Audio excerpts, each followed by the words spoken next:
The man scrubbing dishes in the back of Oak Street Bistro on the night of the Hope and Healing Gala had once made chefs cry with a single paragraph. Daniel Cooper, 38, flour-dusted apron, hands pruned from bleach water, used to be the most feared food critic in Manhattan. Now he was washing plates for $12 an hour, while his 7-year-old son Nathan sat on a milk crate in the corner, clutching a stuffed giraffe named Mr. Patches. "Daddy," Nathan whispered, "why do we always have to hide?" Daniel didn't answer. He just scrubbed harder, the way he'd been scrubbing for 3 years, ever since the cancer took his wife Sarah and the words stopped coming. But tonight, something was different. Tonight, the menu being served upstairs, the menu everyone was raving about, had Daniel's fingerprints all over it. Literally. He'd designed every course, anonymously. 2 weeks ago, from a Gmail account with no name. And in exactly 47 minutes, someone was going to figure that out. The question wasn't whether his secret would be exposed. The question was whether he'd survive what came next. 3 years, 2 months, and 16 days ago, Sarah Cooper had given Nathan that stuffed giraffe in a hospital room at Mount Sinai. Room 1247. Daniel remembered the number, because he'd walked that hallway so many times the pattern of the linoleum was burned into his memory. Stage 4 ovarian cancer. The doctors had stopped using words like treatment plan and started using words like comfort and time. 2 days before she died, Sarah had reached into the bag Daniel brought from home, the one with her favorite cardigan and the novel she'd never finish, and pulled out the giraffe. She'd bought it weeks earlier, hidden it, saved it for this moment. Daniel could still see her fingers. Thin, IV bruised, wedding ring loose enough to spin, adjusting the giraffe's crooked neck. "Giraffes can see far away because they're tall," she'd told Nathan, her voice barely above a whisper. Each word cost her something. "I want you to see all the good things coming, baby, even when things are hard, even when you can't see me anymore." Nathan had been 4 years old. He'd nodded solemnly, hugging the giraffe to his chest, not understanding that Mama wouldn't be coming home, that this was goodbye wrapped in plush fabric and button eyes. Now Nathan was 7, 2nd grade at PS 321 in Brooklyn, and he still carried Mr. Patches everywhere, to school in his backpack, to the grocery store tucked under one arm, to the back of restaurant kitchens where his father tried to stay invisible. The other kids at school had stopped asking about it. Nathan's teacher, Ms. Rodriguez, had pulled Daniel aside during parent-teacher conferences last month. "He's doing fine academically," she'd said, careful with her words. "But he's withdrawn. He doesn't talk about his family. When the other kids talk about their parents, Nathan goes quiet."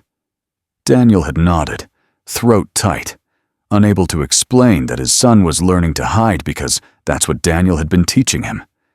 Not with words, with actions, with the way Daniel ducked his head when former colleagues passed him on the street, with the way he took the late shift so fewer people would see him, with the way he'd turned grief into a lesson about invisibility.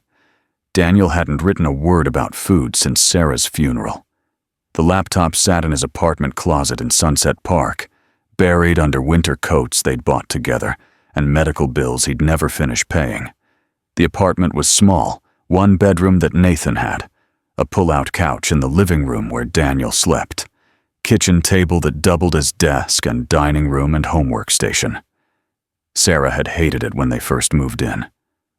"It's temporary," Daniel had promised, "just until we save up." That was 6 years ago. Temporary had become permanent, and now Sarah wasn't here to see the apartment they'd planned to leave. He'd tried writing once, about 6 months after she died. It was a Tuesday morning, Nathan at school, apartment quiet. Daniel had pulled the laptop from the closet, blown off the dust, sat at the kitchen table, opened a blank document, stared at the cursor blinking. 1 minute, 2 minutes, 5. His hands had started shaking, chest tightening. He couldn't breathe. Full panic attack. He'd slammed the laptop shut, shoved it back in the closet, and spent the next hour on the bathroom floor trying to remember how to breathe normally. He hadn't touched the laptop since. The Manhattan Palette had called 14 times in the first year. His editor, Marcus, 56, father of 3, good guy who'd given Daniel his first real assignment back in 2012, had left voicemails that progressed from professional to personal to desperate. Daniel, take all the time you need. Then, we're worried about you. Call me back, please. Then, I know you're going through hell, but you're one of the best writers I've ever worked with. We need you. Then, finally, nothing. The calls stopped. Marcus had probably hired someone new, someone who could actually write, someone who hadn't broken. Daniel had been nominated for 3 James Beard Awards. Never won, but the nominations meant something. He'd ghost-written menu concepts for 12 acclaimed restaurants across Manhattan. Chefs would hire him to help articulate their vision, to turn their instincts into words, to build narratives around tasting menus. He'd made good money doing it. Not rich money, but enough that Sarah could work part-time as a graphic designer and still have energy left over for the life they were building. He'd once made a celebrity chef, someone with 2 Michelin stars and a flagship restaurant in Tribeca, weep during a phone call because Daniel's review had finally put into words what the chef had been trying to express through food for 20 years. "You saw it," the chef had said, voice breaking. "You saw what I was trying to say." Daniel had been proud of that, proud of his ability to see past technique into intention, to understand that great cooking was a language and he was fluent. Now he rinsed silverware in a 3-compartment sink at Oak Street Bistro and tried not to think about the fact that his son was growing up ashamed of him. The notebook was in his back pocket. Brown leather, pages curled from being carried everywhere, binding cracked from constant opening and closing. Daniel had bought it at a stationery store in the West Village 3 years ago, a week after Sarah's funeral. He'd walked into the store with no plan, just needing to be somewhere that wasn't his apartment. The notebook had been on a shelf near the window. Brown leather cover, unlined pages, small enough to fit in a pocket. He'd bought it without thinking. That night, alone in the apartment with Nathan asleep in the next room, he'd written the first letter. "Dear Sarah, I don't know how to do this without you. I don't know how to be Nathan's only parent. I don't know how to exist in a world where you don't." He'd written 47 letters since then. None of them sent, because where do you send letters to someone who's gone? But writing them helped, or at least it helped more than not writing them. Letter number 47 was dated last Tuesday. "Dear Sarah, Nathan asked why we can't eat at fancy restaurants anymore. I told him we're saving money. Truth is, I can't walk into those places without seeing you across the table, laughing at my pretentious descriptions of foam and microgreens. Remember that place in Soho with the 23-course tasting menu? You said course 14 tasted like fancy dirt, and I almost got us kicked out for laughing too hard. I miss you. I miss the version of me that existed when you were alive, the one who believed his words mattered. I don't know if he's coming back. I don't know if I want him to, because if he comes back, that means I'm moving on, and moving on feels like betrayal. Nathan asked me yesterday if I'm sad all the time. I lied and said no. I'm teaching him to lie too. I'm sorry. But 2 weeks ago, something had shifted. Late at night, Nathan asleep in the bedroom. Daniel had been scrolling through his phone, not looking for anything specific, just avoiding sleep because sleep meant dreams, and dreams meant seeing Sarah in that hospital bed. An email had popped up in his inbox. Subject line, open call, Hope and Healing Gala Menu Proposals. He'd almost deleted it.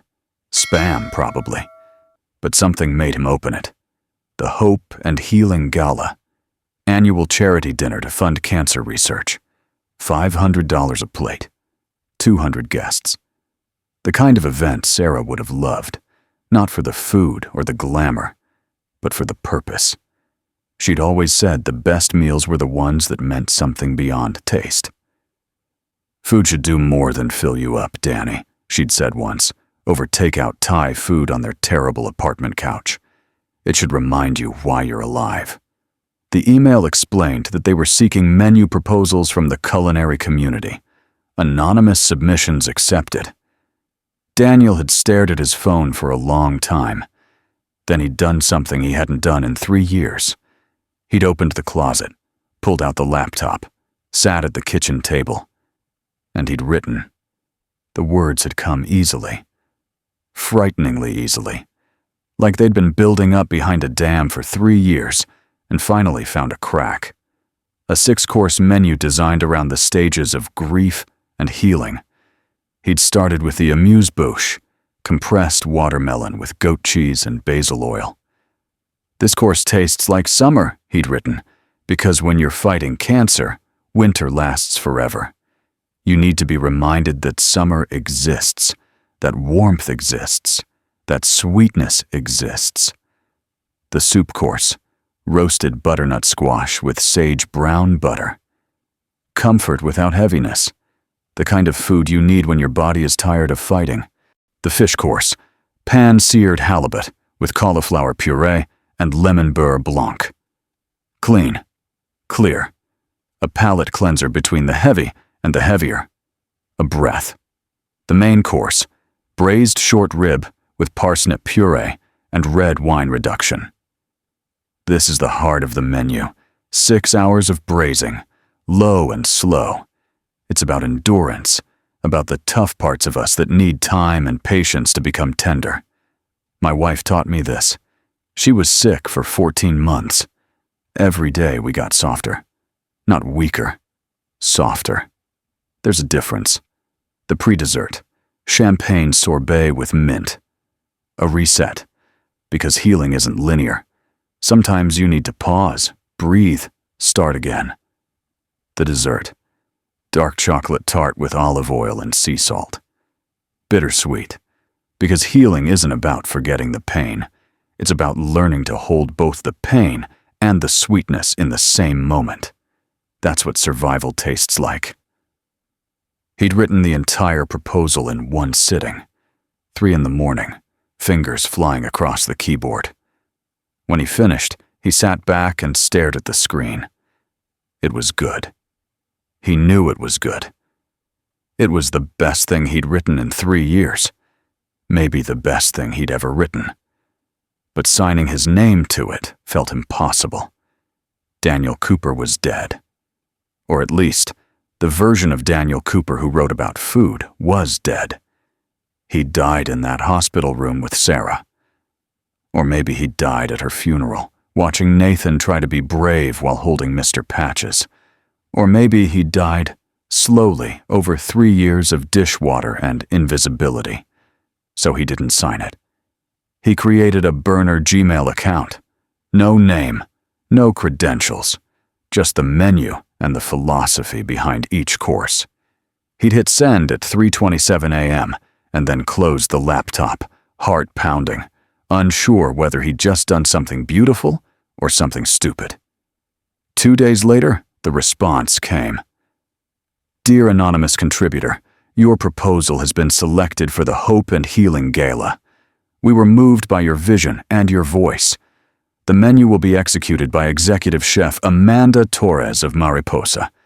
If you wish to reveal your identity, please respond to this email. Otherwise, your anonymity will be respected. Thank you for this gift." Daniel had read that email 17 times. Your voice. The words had made him cry. He hadn't responded. A week after that, he'd seen the volunteer posting. The gala needed extra kitchen staff, dishwashers specifically. Daniel had signed up immediately. He needed to see it, needed to know if his words could still create something beautiful, even if no one knew they were his. The pay was $14 an hour for a Saturday night shift, $2 more than his usual Oak Street rate. And he'd bring Nathan because the babysitter had canceled last minute, and because, honestly, Daniel couldn't afford to say no to 4 hours of paid work, even on a weekend. The Watermark event space stretched along Chelsea's waterfront like a glass jewelry box. Floor-to-ceiling windows framed the Hudson River, sunset turning the water orange and gold. By the time Daniel arrived at 5:45 p.m., 15 minutes early, the way he always was, because being early meant being invisible, the space was already transforming. Round tables draped in white linen, crystal glasses catching light, centerpieces of white lilies and eucalyptus. 200 chairs, each with a small placard listing the donor's name and contribution level. Daniel saw one that said, $50,000 co-chair, Richard Pemberton. His stomach turned.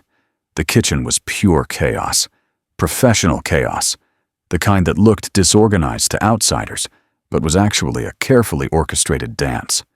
Sous chefs barking orders in English and Spanish, line cooks moving with the muscle memory of people who'd worked together for years, prep cooks dicing, chopping, mincing, servers in white shirts and black vests rushing in and out like hummingbirds, carrying trays of champagne flutes to the guests starting to arrive upstairs.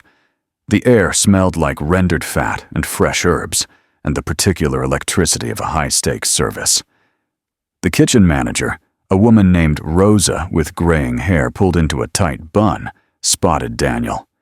"You the extra dishwasher?" "Yes, ma'am." "Sink's back there. 3-compartment? You know the drill?" "Yes, ma'am." "Good. Stay out of the way. Don't touch anything that's not dishes. Don't talk to guests. We clear?"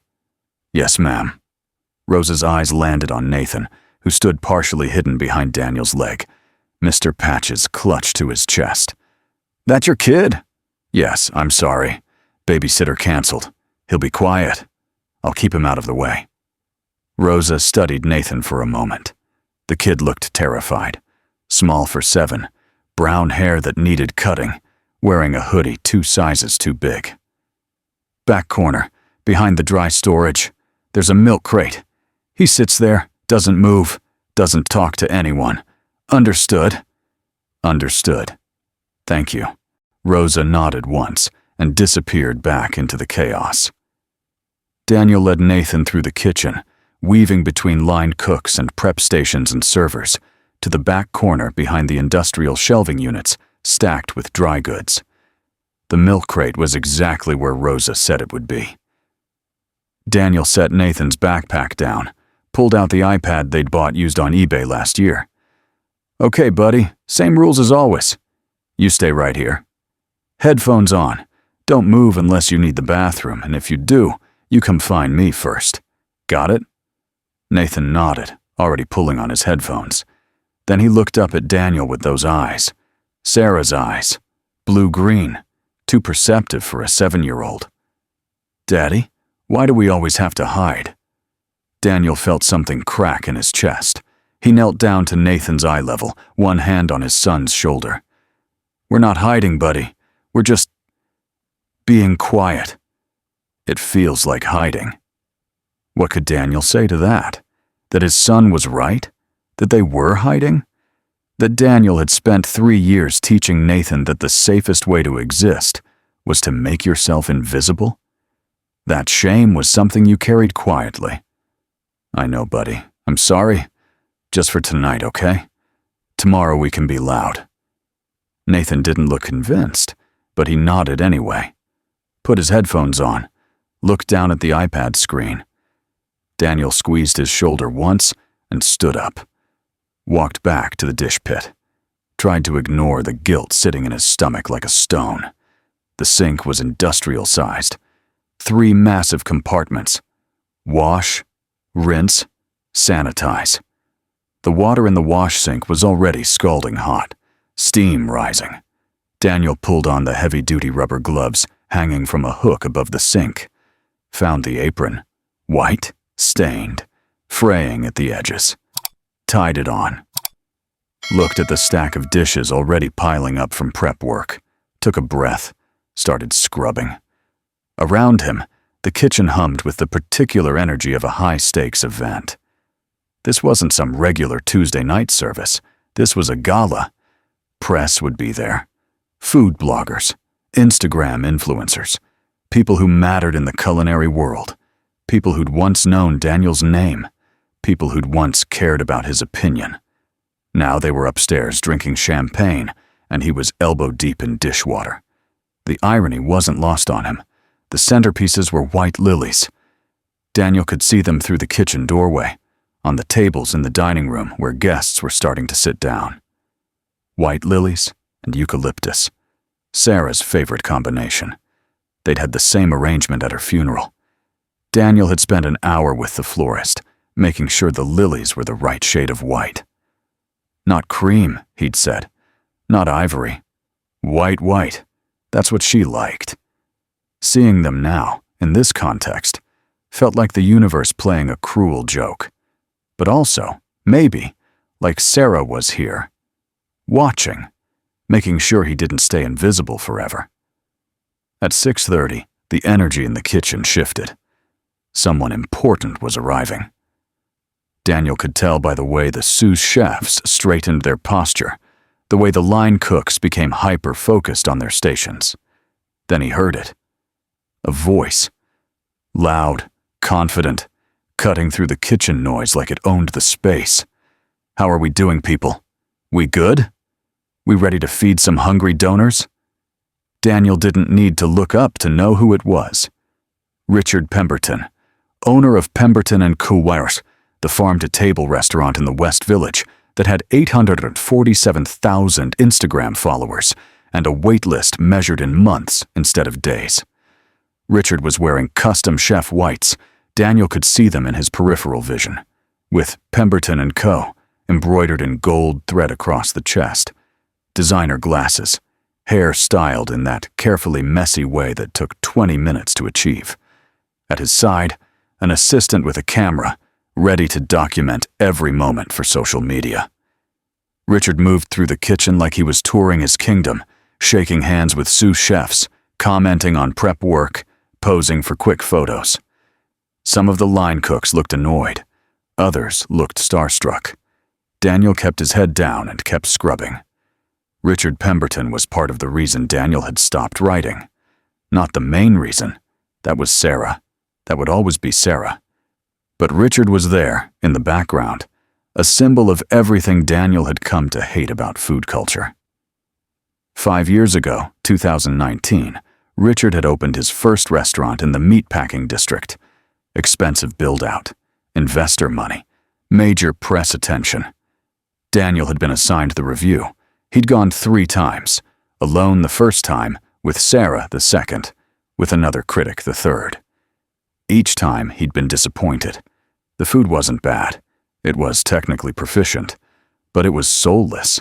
Everything designed for Instagram, every plate a photograph waiting to happen. Nothing designed to taste good in a way that mattered. Daniel's review had gone viral. The headline, Instagram, ready, soul empty. Pemberton's debut is style without substance. He'd written, Richard Pemberton has mastered the art of making food look beautiful. What he hasn't mastered is making it mean something. Each dish arrives at the table begging to be photographed. But once the camera is down, once you actually put fork to food, you realize there's nothing there. It's the culinary equivalent of a pop song designed by algorithm. Technically correct, emotionally vacant. The review had been shared 40,000 times. Food Twitter had exploded. Half the people agreed with Daniel. Half called him a pretentious snob. Richard's restaurant had limped along for 14 months before closing. But Richard had rebuilt, learned from it. Or learned to lean into it. Pemberton & Co. had opened 2 years ago with a different strategy. Embrace the Instagram-first approach. Make it a feature, not a bug. Every dish was designed to be shared on social media. The restaurant had a selfie wall. Staff were trained to take good photos for guests. It had worked. Richard was now one of the most visible chefs in New York. His restaurant was constantly booked. He had a cookbook deal, a potential TV show. He'd won not by proving Daniel wrong, but by deciding that Daniel's opinion didn't matter. And now, here he was, co-chair of a charity gala, walking through the kitchen like he owned the night. Daniel kept his head down, kept scrubbing, hoped Richard wouldn't look his way. At 7:15, service began. The first course went out. Amuse-bouche, compressed watermelon with goat cheese, basil oil, and a tiny edible flower. Daniel's design. He watched the servers carry the small plates out of the kitchen, each one a tiny painting of pink and white and green. His hands paused in the dishwater. That was his work up there, his vision. 200 people were tasting it right now, putting his food, his idea of food anyway, into their mouths. And they had no idea he existed. The dirty plates started coming back. Daniel scrubbed them clean, watching the remnants of his menu disappear down the drain. Most plates were scraped clean. People had eaten everything. A few had small portions left, maybe from guests who didn't like goat cheese or couldn't eat dairy. But overwhelmingly, the plates came back empty. That was good. That meant it worked. He overheard a server talking to a sous chef as she dropped off dirty plates. Table 12 asked who conceptualized the menu. They said the watermelon dish was genius. The sous chef shrugged. Some anonymous proposal Amanda picked. Don't know who wrote it? Daniel's throat tightened. Pride mixed with something like fear. Or maybe fear mixed with something like pride. He couldn't tell anymore. At 7:45, there was a crisis. A sous chef near the sauce station suddenly panicked, voice rising above the kitchen noise. "Chef Torres, the beurre blanc is breaking!" Daniel glanced over. The emulsion was indeed breaking. He could see it from the dish pit. The butter was separating from the wine reduction, pooling on top in greasy yellow circles, instead of staying integrated into a silky sauce. Disaster. Beurre blanc was notoriously unforgiving. Too hot, and the emulsion breaks. Too cold, and it never comes together in the first place. The window of perfect temperature was maybe 5 degrees, and right now, that sous chef had missed the window. Chef Amanda Torres appeared at the sauce station, face tight with the controlled stress of someone running a high-stakes service. She looked at the breaking sauce, looked at the clock, looked at the sous chef, who was clearly spiraling. How many portions? 34, chef, for the fish course. How long to start over? 15 minutes? Maybe 20. Amanda closed her eyes briefly. They didn't have 20 minutes. Service timing was everything. The dining room was expecting the fish course in 8 minutes. Starting over meant throwing off the entire evening's rhythm. Daniel's hands were moving before his brain caught up. He called out from the dish pit, voice quiet but clear. Drop the temp 20 degrees. Add an ice cube while whisking. Emulsify slow. The sous chef stopped, turned, looked at Daniel like he was seeing him for the first time. What did you say? Daniel's heart kicked in his chest. Mistake. Big mistake. He'd revealed himself. Nothing. Sorry, I just overheard a technique once. But the sous chef was already trying it. Moved the saucepan off direct heat, dropped in a small ice cube, whisked steadily. The emulsion started coming back together, butter reintegrating, sauce becoming glossy again, cohesive. The sous chef's face flooded with relief. He looked back at Daniel. How did you— Lucky guess, Daniel said quickly. Returned to scrubbing dishes, head down, trying to disappear back into invisibility. But it was too late. The sous chef whispered to the line cook next to him. Daniel couldn't hear the words, but he could imagine them. The dishwasher just saved the beurre blanc. Wait, how does he know that? Words spread through the kitchen the way gossip always does. Quiet, fast, unstoppable. People glanced at the dish pit, at Daniel. Wondering.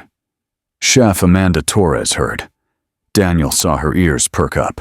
saw her head turned slightly toward the dish pit. She finished checking the fish plates being prepared, then walked over to where Daniel stood. First direct interaction of the night. She was shorter than he expected from her photos, maybe 5'4", but her presence filled the space. Salt and pepper hair pulled back tightly. Chef whites that actually looked like they'd been worked in, not styled for photos. No makeup. Wedding ring on her left hand. Platinum band, worn smooth from years. Her eyes were brown, direct, and when they landed on Daniel, he felt seen in a way he hadn't been in 3 years. "You've worked in kitchens before," she said. Not a question, a statement. Daniel kept scrubbing. "A long time ago. Where?" "Small places, nothing fancy." "Small places don't teach beurre blanc rescue techniques." Daniel didn't answer, just kept his hands moving, silverware clattering in the rinse sink. Amanda studied him. Daniel could feel her gaze like a physical weight. Then she said, quietly enough that only he could hear, "I know your voice." Daniel's hand stopped. He looked up at her. She was watching him with an expression he couldn't quite read. Recognition?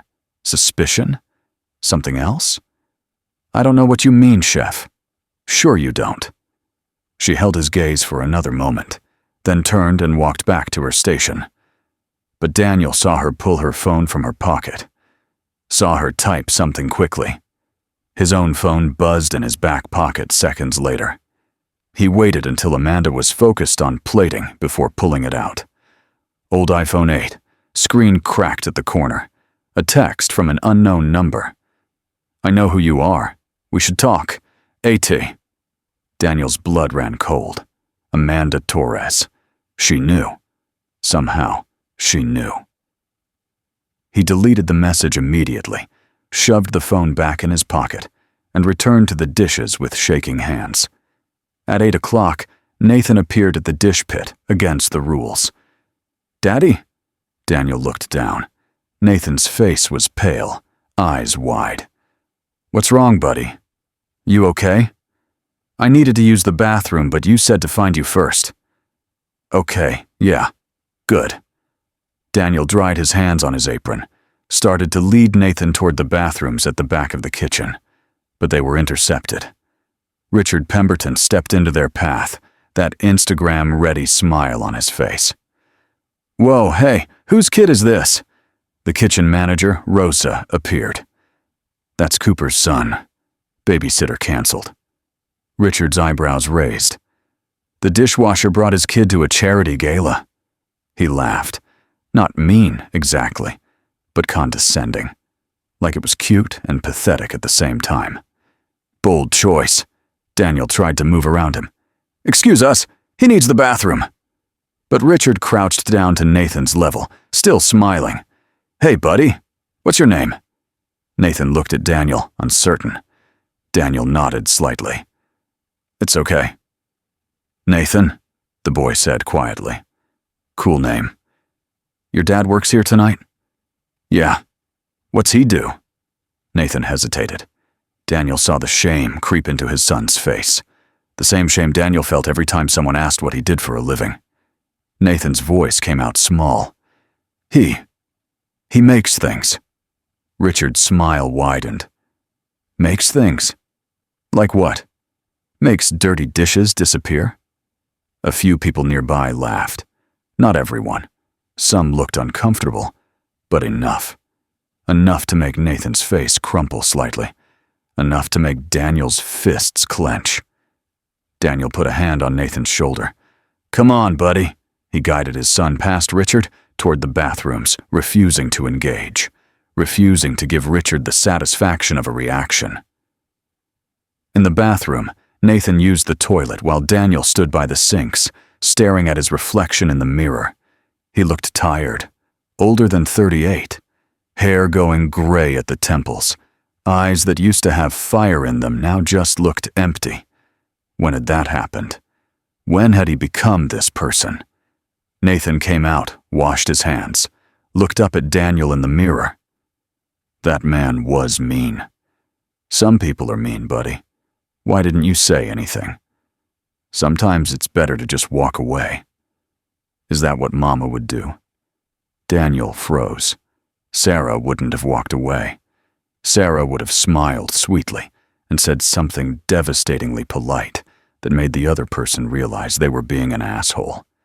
Sarah had been brave in ways Daniel had never been, and now Nathan was asking why Daniel wasn't brave like Mama. Your mama, Daniel said carefully, was stronger than me. I think you're strong too, Nathan said. You just don't show it. They walked back to the kitchen. Nathan returned to his corner. Daniel returned to his sink. But something had shifted, something small but significant. Nathan's words echoed. You just don't show it. At 8:20, course 3 went out. The main event. Braised short rib with parsnip puree and red wine reduction. Daniel's centerpiece. The course he'd built the entire menu around. 6 hours of braising, low and slow, breaking down the collagen and connective tissue until the tough cut of meat became fork tender. He'd written in his proposal, "This is the heart of the menu. It's about endurance, about how the toughest parts of us need time and patience to become tender. My wife taught me this during her illness. Every day we got softer together. Not weaker. Softer. There's a difference." He heard Chef Torres calling out plating instructions, heard the servers rushing to carry the plates upstairs, heard the kitchen starting to relax slightly. Main course was out. The hardest part was over. Now just dessert service and cleanup. But then Daniel heard something else. Voices from the dining room, carrying into the kitchen through the open doorway. This menu is incredible. Whoever conceptualized this really understands food as emotion. I heard it was an anonymous proposal. Anonymous? That's fascinating. Like Banksy for food. The comparisons kept coming. Guests asking servers about the menu philosophy. Food bloggers tweeting photos of the short rib with captions like, "When food tells a story." Daniel watched it all from the dish pit, invisible and visible at the same time. His work was being celebrated upstairs while he scrubbed the plates it was served on. And then he felt it.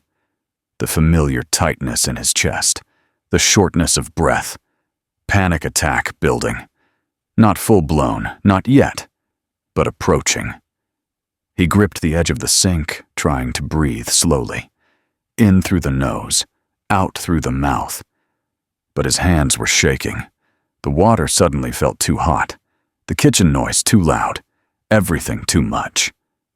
Nathan noticed. Of course Nathan noticed. He came over, slipping through the chaos of the kitchen to stand next to Daniel. "Daddy, you okay?" Daniel couldn't speak, just shook his head slightly. "You look like you did at Mama's funeral." That cut through the panic. Daniel looked down at his son. "I'm okay, buddy. Just give me a minute." "You're scared," Nathan said. Not a question, an observation. "You're scared of something." "Yeah." "What?" How do you explain to a 7-year-old that you're scared of being seen? Scared of mattering again? Scared of trying and failing? Scared of the possibility that your voice still works? Because if it still works, that means you wasted 3 years hiding? How do you explain any of that? "I'm scared of people knowing who I used to be," Daniel said quietly. Nathan tilted his head, thinking. Then, Mama always said you make beautiful things. She'd want people to know. Before Daniel could respond, a voice cut through the moment. Familiar, unwelcome. "Wait a minute." Daniel looked up. Richard Pemberton stood 15 feet away, staring at him, really staring this time. Not the casual dismissiveness from before. This was different. This was recognition. Richard walked closer, slowly, like he was approaching a puzzle he was trying to solve. He stopped a few feet from the dish pit, studied Daniel's face, and then it clicked. Daniel could see the exact moment it clicked. "Holy shit," Richard said, voice rising. "You're Daniel Cooper." The kitchen didn't go silent. Professional kitchens never go fully silent during service. But there was a noticeable drop in volume, a shift in attention, people sensing drama. Daniel kept his hands in the dishwater, kept his eyes down, said nothing. Manhattan Palette, Richard continued, louder now, making sure people could hear. You wrote the review. 2019. You destroyed my first restaurant. Daniel's jaw tightened. That was a long time ago. Not that long. Richard's voice carried across the kitchen. You wrote that my food was Instagram ready but soul empty. You said I was style without substance. You tanked my restaurant with one review. A few servers had stopped to watch. A sous chef paused mid-prep. Even some guests were peeking through the kitchen doorway now, drawn by the raised voices.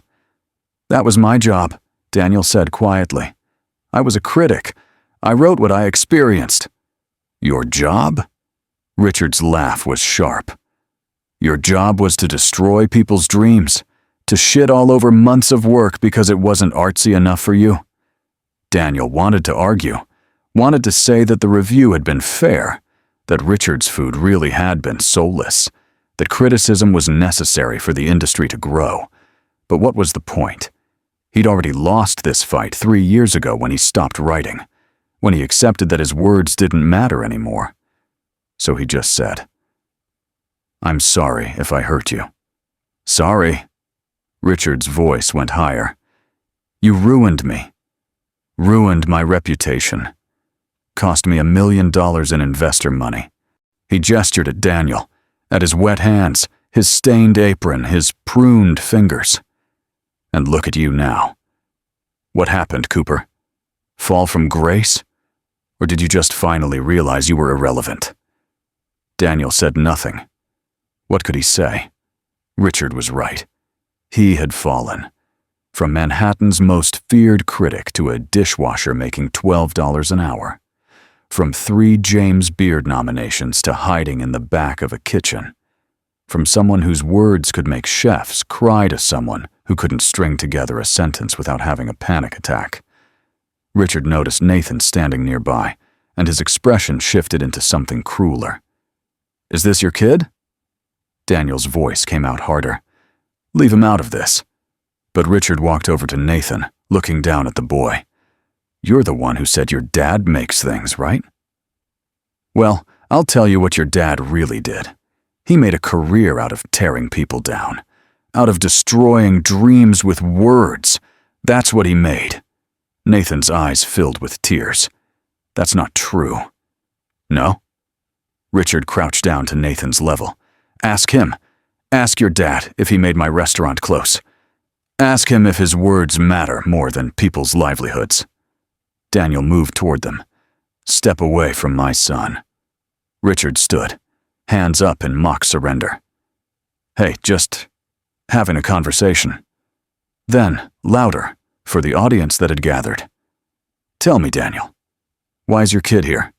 Can't afford a babysitter on dishwasher salary? Or are you dragging him around to beg for gala leftovers? Some people laughed. Not many. Most looked uncomfortable. But enough. Daniel felt his face burn with shame.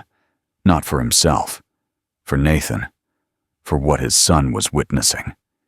And then Nathan did something Daniel had never seen him do in 3 years. He dropped Mr. Patches. The stuffed giraffe fell to the kitchen floor, landing between a drain cover and a prep table leg. Daniel stared at it. Nathan never let go of Mr. Patches. Not when he slept. Not when he was sick. Not when he was scared. The giraffe was his security, his connection to Sarah, his anchor. But now it lay on the floor, abandoned. Nathan's voice was so small, it almost got lost in the kitchen noise. My daddy isn't just a dishwasher. Richard looked down at him with exaggerated surprise. Oh, really? What else is he then? Nathan struggled, trying to find words. He makes beautiful things. Beautiful things, Richard laughed. Like what?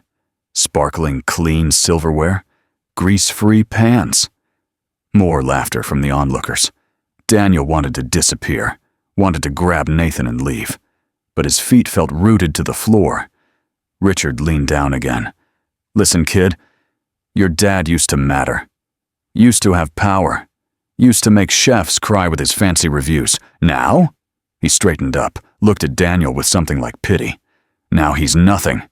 And you know what the sad part is? You're probably gonna end up just like him. Invisible. Irrelevant. Just another. What the hell is going on in my kitchen?" Chef Amanda Torres pushed through the crowd of onlookers, her voice cutting through the noise like a blade. Everyone stopped. Even Richard. She wasn't yelling. Her voice was actually quite controlled. But there was steel in it. Authority that came from decades in professional kitchens, from surviving cancer, from building a restaurant from nothing. She looked at the scene. Daniel at the dish pit, head down, breathing hard. Nathan standing alone, tears on his cheeks. Mr. Patches on the floor. Richard in the center, clearly playing to an audience. The kitchen staff and guests watching like it was theater. Amanda's jaw tightened. "Mr. Pemberton." "A word?" Richard turned, his smile returning, charm switching back on like a light. "Chef Torres, just catching up with an old acquaintance." "This is my kitchen," Amanda said, voice even but firm. "During service, you're disrupting the flow. I apologize. I was simply pointing out that it's inappropriate to have unauthorized guests during a charity event." He gestured at Nathan. "Especially children. It's a safety concern." A few people murmured in agreement. Rules were rules. Daniel felt the walls closing in. He was going to lose this job. He was going to be escorted out in front of all these people. Nathan was going to watch his father get kicked out for being poor, for being a single dad, for being exactly the kind of person who didn't belong at events like this. Amanda looked at Richard for a long moment. Daniel could see the calculation happening behind her eyes. Richard was the co-chair, major donor, visible, influential. And she was the executive chef, hired help, technically, even if she was acclaimed. The power dynamic was clear. If she sided with Daniel, she risked her reputation. Risked future gala gigs, risked offending someone with serious money and connections. But then Amanda looked at Daniel again, at his wet hands, at his face. And Daniel saw something change in her expression. Recognition, not just of his face, but of his situation. She'd been there. Different circumstances, but the same helplessness, the same feeling of the world crushing you while people watched. She pulled her phone from her pocket, scrolled quickly, found something, showed the screen to Richard. "Do you know what this is?" Richard looked confused. "It's an email. It's the menu proposal for tonight's gala, the anonymous submission I selected." Richard shrugged. "What does this have to do with—" "Just listen." Amanda pulled the phone back, read from the screen. "The main course should be braised short rib. 6 hours, low and slow. It's about endurance, about how the toughest parts of us need time and patience to become tender. My wife taught me this during her illness. Every day we got softer together. Not weaker. Softer. There's a difference." She looked up. "That's part of the proposal. The menu you've been eating tonight. The menu everyone is raving about." A few people in the crowd leaned in, interested now. Richard's smile faltered. "Okay, and?" "And the writing style is familiar to me," Amanda said. She turned to address not just Richard, but everyone watching.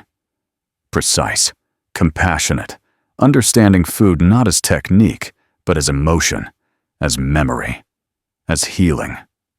She looked at Daniel. "I've only ever read one person who writes about food like this." Daniel's heart was pounding. "No, please, no, don't!" But Amanda continued.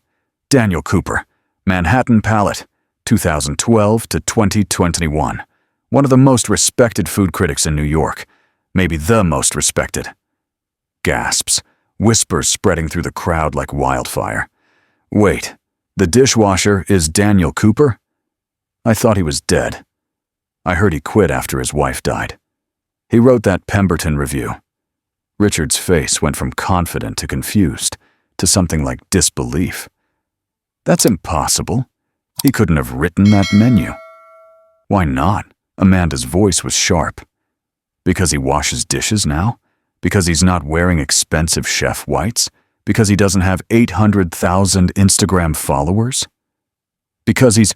Richard gestured vaguely at Daniel. He's been out of the industry for 3 years. He's grieving, Amanda said, voice cracking slightly. He lost his wife to cancer. And grief breaks people. But it doesn't erase talent. It doesn't delete skill. She walked toward Daniel, who couldn't move, couldn't breathe, could only stand there with wet hands and a racing heart. Amanda held up her phone again. In 2016, she said, and now she was talking to everyone. I was fighting breast cancer, stage 3.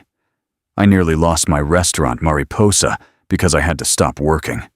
8 months away from the kitchen while doing chemo and radiation. When I came back, my restaurant was bleeding money. No press, no diners, no hope. She paused. And then Daniel Cooper wrote an article about me. Not a review, a profile. He called it The Chef Who Cooked Through Chemo. He interviewed me for hours, asked about my family, my treatment, my recipes, my dreams. He wrote about me like I was human, not a success story or a tragedy, just human. Amanda's voice was thick now. That article saved my restaurant. It brought national attention, investors, customers who came because they wanted to support someone who'd survived. It gave me a second chance at the career I thought I'd lost. She looked at Daniel. I never forgot your voice, Daniel. The way you wrote with compassion and precision at the same time. The way you understood that food is love made visible. When I got this anonymous menu proposal 2 weeks ago, I knew. I didn't have proof, but I knew. The kitchen was silent. Even the equipment seemed quieter. Daniel couldn't speak, couldn't move. His secret, the one he'd protected so carefully, was being laid bare in front of everyone. Amanda turned back to Richard. So yes, Mr. Pemberton, the dishwasher wrote tonight's menu, the menu you've been eating, the menu everyone is praising. The man you just humiliated in front of his son is the person who created the entire experience you're here to celebrate. Richard's face had gone pale. He opened his mouth, closed it, opened it again. I didn't know. No, you didn't. Amanda's voice was ice. You just assumed. You saw a dishwasher with his kid and assumed he couldn't possibly have value, couldn't possibly have talent, couldn't possibly matter. She looked around at the crowd. Anyone else make that assumption tonight? Some people had the grace to look ashamed. A few looked away. Others were filming on their phones. This was going to be all over social media within the hour. Amanda turned to Daniel. Would you explain the menu, please? I think people deserve to hear it from you. Daniel's throat was closed. His hands were shaking. He'd spent 3 years avoiding this exact scenario. Being seen, being heard, being asked to speak about food in front of people who would judge him.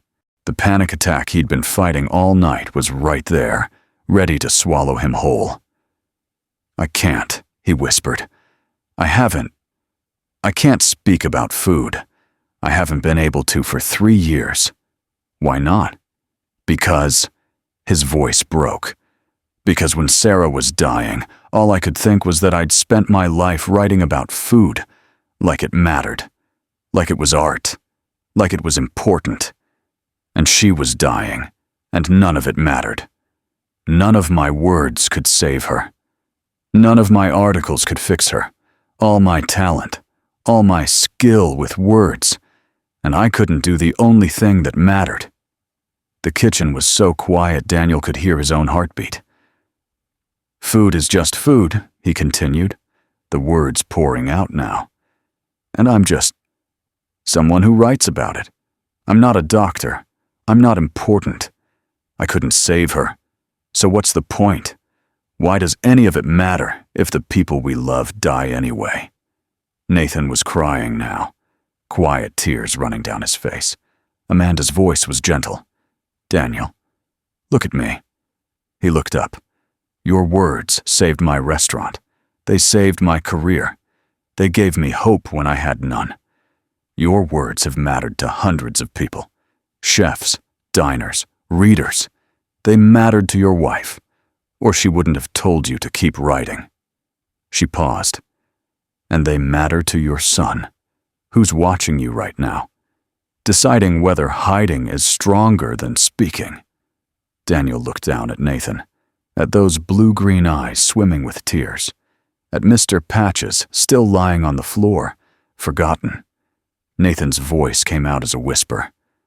"Mama said you write love letters to the world, Daddy. Show them." Something broke, something that had been holding Daniel together for 3 years, or maybe holding him prisoner, finally cracked open. He closed his eyes and saw Sarah, not in the hospital bed, not sick, but healthy, laughing, alive. Sitting across from him at that ridiculous restaurant with the 23-course tasting menu, rolling her eyes at course 14, whispering, "This tastes like fancy dirt," and making him laugh so hard the sommelier glared at them. He opened his eyes, looked at the crowd, at Amanda, at Richard, who'd gone very quiet, at Nathan. His voice came out shaky at first. "The first course, compressed watermelon with goat cheese and basil oil." No one moved. "I designed it to taste like summer," Daniel continued, voice getting steadier. "Because when you're fighting cancer, winter lasts forever. The treatments make you cold. The fear makes you cold. You need to remember that warmth exists, that sweetness exists, that there are still good days coming." He could feel everyone leaning in, listening. "The butternut squash soup. That's comfort without weight. Because when your body is tired from fighting, you need food that feels like a hug but doesn't make you exhausted." His voice was stronger now. The words were coming easier. "The halibut. That's a breath. A pause between the heavy things. Because grief and healing, they're not linear. Sometimes you need to stop, reset, remember you're still alive." Someone in the crowd was crying. Daniel could see her. The older woman in the expensive jewelry who'd rejected Richard earlier. Tears on her cheeks. "The short rib," Daniel said, and now his voice cracked. "That's the heart of everything. Braised for 6 hours. Low and slow. It's about endurance. About time. About how the toughest parts of us, the parts we think will never change, can become tender if we're patient with them." He paused, tears in his own eyes now. "My wife, Sarah, she taught me that. She had ovarian cancer for 14 months. Every day she got softer, not weaker. Softer. She cried more easily, laughed more easily, loved more easily. And I thought she was weak at first, but she wasn't. She was just becoming tender. And she tried to teach me how to do the same thing. But I was too scared, too busy trying to be strong. And by the time I figured out what she meant, she was gone." The kitchen was silent except for Daniel's voice. The dessert, dark chocolate tart with olive oil and sea salt, it's bittersweet. Because healing isn't about forgetting the pain or pretending it didn't happen. It's about learning to hold both things at the same time. The sweetness and the salt. The chocolate and the tears. That's what survival tastes like.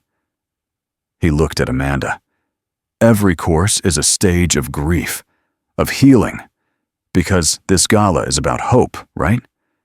But you can't have hope without first surviving something. You can't heal without acknowledging what broke you."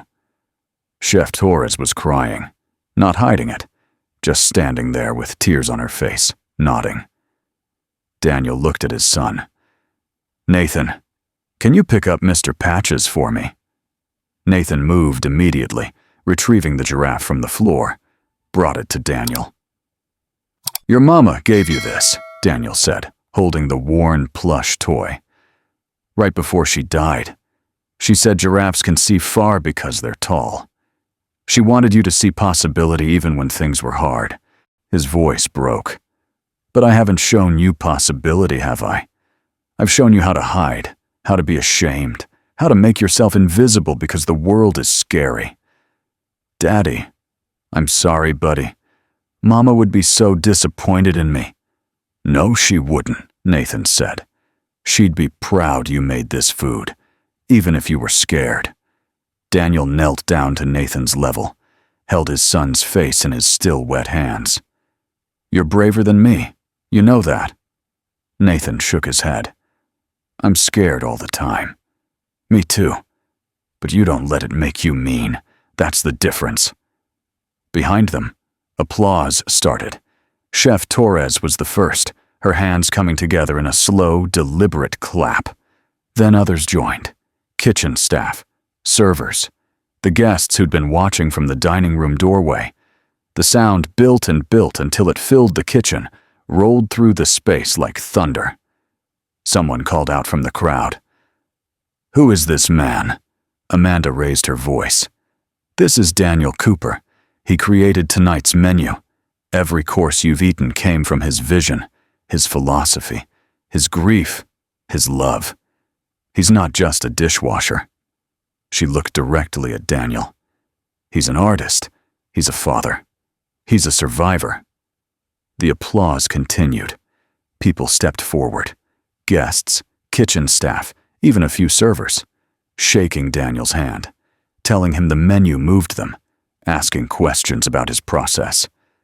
Daniel was overwhelmed, disoriented, but Nathan stayed at his side, holding Mr. Patches, beaming with a pride Daniel hadn't seen in 3 years. Richard Pemberton stood off to one side, face red, clearly trying to figure out how to leave without being noticed. His assistant had stopped filming. His smile was completely gone. He took a step toward the exit, but the older woman, the donor who'd spoken to him earlier, intercepted him. Her voice wasn't loud, but it carried. "Mr. Pemberton, I've been donating to this gala for 8 years. I chair the board of 2 other cancer charities, and I can tell you right now, none of those organizations will be accepting your money anymore." Richard opened his mouth.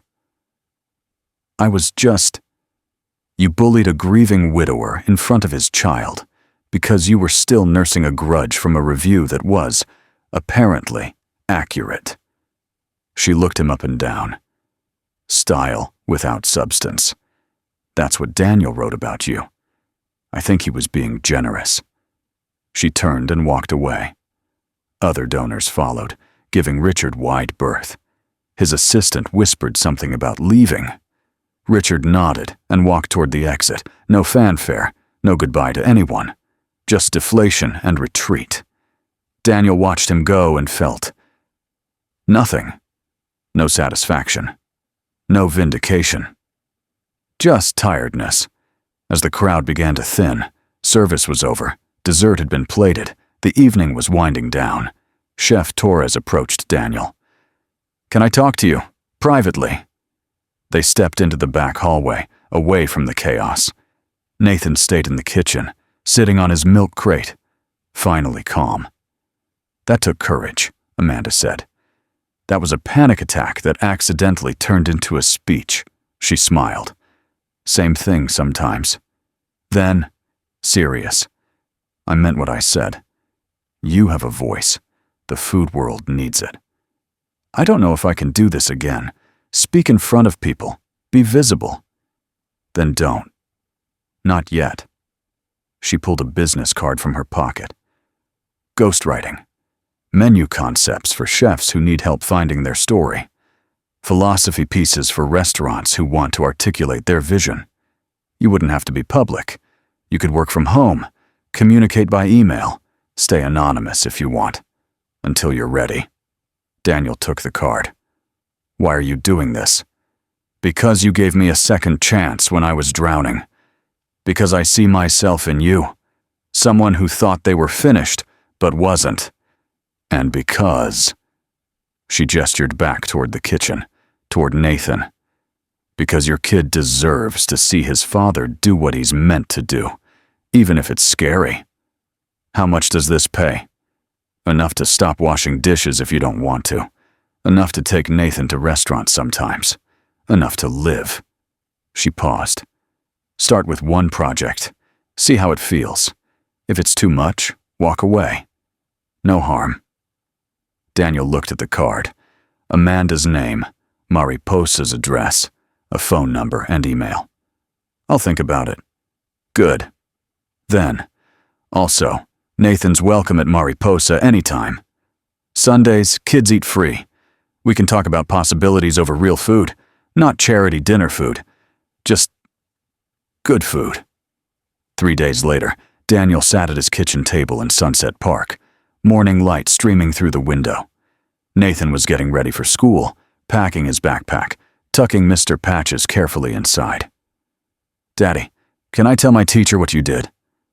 Daniel looked up from his coffee. What do you want to tell her? That my daddy's a food writer, that he made a fancy dinner for 200 people, that he made a celebrity chef leave without saying goodbye. Nathan grinned. That last part was pretty cool. Daniel smiled. I don't know if I'm a food writer anymore, buddy. But you could be, right? Chef Torres said so. Maybe. So you're not a dishwasher anymore? Daniel paused. What was he now? I'm figuring it out. Can we still afford our apartment? The question hit Daniel in the chest. 7 years old and already worried about rent. Yeah, buddy, we can afford it. Good, because I like it here. It's where Mama lived. After Nathan left for school, kissed on the forehead, reminded to show Ms. Rodriguez his drawing, waved goodbye from the door, Daniel stood in front of the closet, moved aside the winter coats, the medical bills, pulled out the laptop. Dust on the lid. He wiped it clean with his sleeve, carried it to the kitchen table, opened it. The screen flickered to life, loading slowly. The desktop appeared. Still the same wallpaper from 3 years ago. A photo of Sarah and Nathan at the beach, both of them laughing at something off camera. Daniel opened a new document, stared at the blank page. The cursor blinked, waiting. He typed, Letter Mimirang 48. Dear Sarah. Paused, then continued. Nathan told me you wouldn't want me to be invisible. He was right. I think I'm ready to try again. Not because I'm healed. I'm not healed. Maybe I never will be. But because I don't want Nathan to learn that hiding is the answer. I don't want him to grow up thinking it's noble to make yourself small, to bury your gifts, to let fear win. You always said food is how I love the world. Maybe it's time I start loving it again. Not the way I used to. I can't be that person anymore. But a new way. A softer way. A way that holds grief and hope in the same moment, like that bittersweet chocolate tart I wrote about. I think you'd like that. I think you'd say I'm finally learning what you tried to teach me in those last months. How to be tender, how to break down, how to endure. I miss you. I'll always miss you. But I'm going to try to stop hiding. For Nathan. For you. For me. Love. Danny. He saved the file, then opened his email. There was a message from the Manhattan palette. Subject, We miss your voice. He'd been ignoring it for days. Now he clicked it open. Daniel, I don't know if you'll read this. I don't even know if this email address still works. But I saw what happened at the Hope and Healing Gala. Someone posted a video on Twitter. It's gone viral. 2 million views and counting. Everyone's talking about you. About the menu you created. About what you said. About the dishwasher who's actually a genius. We want you back. Not as a critic, only if you want that. But as a writer. Essays. Profiles. Whatever you want to write. We'll give you space. We'll give you time. We'll pay you fairly. Just come back. The food world needs your voice. Marcus. Daniel stared at the email for a long time. Then he clicked reply. Marcus, thank you. I'm not ready for that yet. Maybe someday. But I'm starting smaller. Baby steps. I'm going to try writing again. Not reviews? Not yet. But something. I'll let you know when I have something to show you.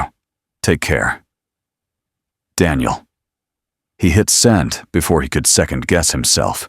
His phone rang. Daniel checked the caller ID. Amanda Torres. He answered. Did I wake you? She asked. No, just thinking. Good. I have a proposal.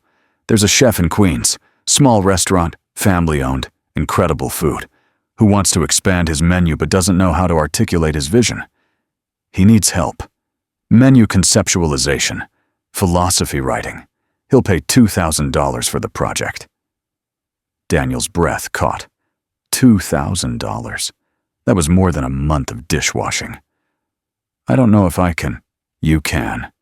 You did it for the gala. You can do it for this. That was different. That was anonymous. This would be working with someone. So stay anonymous. Use a pseudonym. Communicate only by email if you need to. But try it, Daniel. Just try. He looked at the laptop, at letter Naforoiruiate on the screen, at Amanda's business card sitting on the table. Okay, he said quietly. I'll try. Good. I'll send you his contact info. And Daniel? Sunday dinner. You and Nathan. My restaurant. 6 p.m. Don't bail on me. I won't. Sunday came. Daniel and Nathan walked into Mariposa just before 6. The restaurant was intimate. Maybe 20 tables. Exposed brick walls. Edison bulb lighting. The smell of saffron and slow-cooked meat in the air. Amanda met them at the door, wearing jeans and a simple blouse instead of chef whites. You came. You said Nathan could eat free. I'm not turning down a free meal. Amanda laughed, led them to a corner table near the open kitchen. Tonight you're getting the full experience. I'm making paella. Nathan, you ever had paella? No. You're in for a treat. But first you're helping me prep. Both of you. Daniel blinked. What? You wrote a menu. Now I want to see if you can execute one. Come on. 20 minutes later, Daniel stood at a prep station, hands moving through the familiar motions. Dicing onions, smelling spices, tasting broth. Amanda worked beside him, explaining techniques, asking his opinion on flavor balance. Nathan sat at the kitchen counter with Amanda's sous chef, carefully peeling shrimp, laughing when one squirted water at him. Daniel realized something. He was calm. Actually, genuinely calm. For the first time in 3 years, his hands weren't shaking. His chest wasn't tight. Cooking wasn't writing, but it was creation. And maybe that was enough for now. 2 hours later, they sat at their table, eating paella from a massive pan Amanda brought out herself. Nathan devoured 3 helpings, rice sticking to his chin. Daniel ate slowly, tasting each component, feeling the layers of flavor, remembering what it was like to appreciate food instead of fear it. This is really good, Nathan said, mouth full. Don't talk with your mouth full, Daniel corrected automatically. Then, to Amanda, this is exceptional. The saffron is perfectly balanced. And the sokarat, he gestured at the crispy rice at the bottom. Perfect, Amanda smiled. See, you still have the palate. The words will come back too. That night, back at the apartment, Nathan fell asleep within minutes of hitting the pillow, Mr. Patches tucked under one arm. Daniel sat at the kitchen table, laptop open, staring at the project brief Amanda had sent him. The Queen's chef needed help articulating a menu that honored his grandmother's recipes while appealing to modern diners. 3 courses, philosophy statement, pairing suggestions. Daniel opened a new document, stared at the blank page. His fingers hovered over the keyboard. Then he started typing. Course 1, caldo de pollo. But not just chicken soup. This is memory-made edible. The kind of soup your grandmother made when you were sick, when you were sad, when you needed to remember that someone loved you enough to spend hours in the kitchen just to make you feel better. This is comfort. This is home. This is the reason we cook. The words flowed. Slowly at first, then faster. Daniel wrote about how food is more than sustenance, more than technique, more than Instagram photos. He wrote about how every dish tells a story if you know how to listen. He wrote about legacy and love and the way certain flavors can transport you back to childhood, to safety, to the arms of someone who's gone. 2 hours later, he had a full draft. Rough, but real. He saved it. Closed the laptop. Looked at the clock. Almost midnight. He pulled out the notebook. Turned to a clean page. Wrote, Letter No. 249. Dear Sarah, I wrote something today. Real writing. Not a letter to you. Actual work. I was scared I wouldn't be able to. Scared the words were gone forever. But they came. Different than before. Softer, maybe. More honest. Less trying to impress and more trying to connect. I think that's what you were trying to teach me all along. That the best writing isn't about showing off. It's about reaching out. I'm not fixed. I'm still scared. Still sad most days. But I'm trying.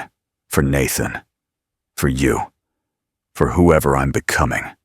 That has to be enough. He closed the notebook. Looked at Nathan's door, slightly ajar, his son sleeping peacefully behind it. Looked at the laptop. At Amanda's business card. At the email from Marcus that he'd actually responded to instead of deleting. 3 years ago, Daniel Cooper had lost his voice. Not because he had nothing to say, but because grief convinced him his words didn't matter anymore. That he didn't matter anymore. It took a 7-year-old boy with a stuffed giraffe to remind him, beauty doesn't disappear when we lose people. It just waits. Waits for us to be ready to create it again. Daniel still washed dishes sometimes. At Mariposa for Amanda, as a favor between friends who understood loss and rebuilding. But now, when Nathan's classmates asked what his dad did, Nathan said, He writes love letters to the world. Just like my mama said. And he said it with pride. Not shame. Not hesitation. Pride. And that was the truth. The only truth that ever mattered. If you've ever lost your voice, to grief, to fear, to someone who tried to make you small, remember this. It's not gone. It's waiting. Waiting for the right moment. The right person. The right reminder that you still have something to say. Sometimes that person is a 7-year-old with wisdom beyond his years. Sometimes it's a chef who survived cancer and remembered kindness. Sometimes it's yourself, finally ready to stop hiding. Daniel stood at his kitchen window, looking out at Brooklyn at night. Lights in apartment windows. Cars passing below. The hum of the city that never stops, never quits, never lets you stay invisible forever. He went to Nathan's room, stood in the doorway, watching his son sleep. Mr. Patches tucked safely beside him. Nathan's breathing was steady, peaceful. No nightmares tonight. I'm trying, buddy, Daniel whispered. I'm really trying. Outside, New York City hummed with its usual chaos. Sirens, car horns, the distant rumble of the subway. But inside this small apartment in Sunset Park, there was something different now. Not happiness exactly. Not healing exactly. But possibility. The kind Sarah had wanted Nathan to see when she gave him that giraffe. The kind that exists even when things are hard. Even when you're scared. Even when you don't know what comes next. Daniel returned to the kitchen table. Opened the laptop one more time. Looked at the draft he'd written for the Queen's chef. Made a few small edits. Added a line about how the best food reminds us we're still alive. Still capable of feeling. Still deserving of beauty. He attached the document to an email. Addressed it to the chef. Wrote a brief cover note. Here's a first draft of the menu philosophy. Let me know your thoughts. Happy to revise. DC. His finger hovered over the send button. Then he clicked it. The email whooshed away. Gone. Out in the world. His words, his voice, his vulnerability, sent to someone he'd never met. Trusting that they'd land, that they'd matter, that they'd be enough. Daniel closed the laptop, went to his pull-out couch, laid down, stared at the ceiling. Thought about Sarah, about Nathan, about the life they'd had and the life that was still unfolding. Messier and harder and more uncertain than he'd ever imagined. But unfolding. Still unfolding. He fell asleep thinking about paella, about the way saffron blooms in broth, about Nathan's laughter in Mariposa's kitchen, about the words he'd written today, imperfect but real, about how broken things can become tender if you give them time, about how love doesn't disappear, it just changes form.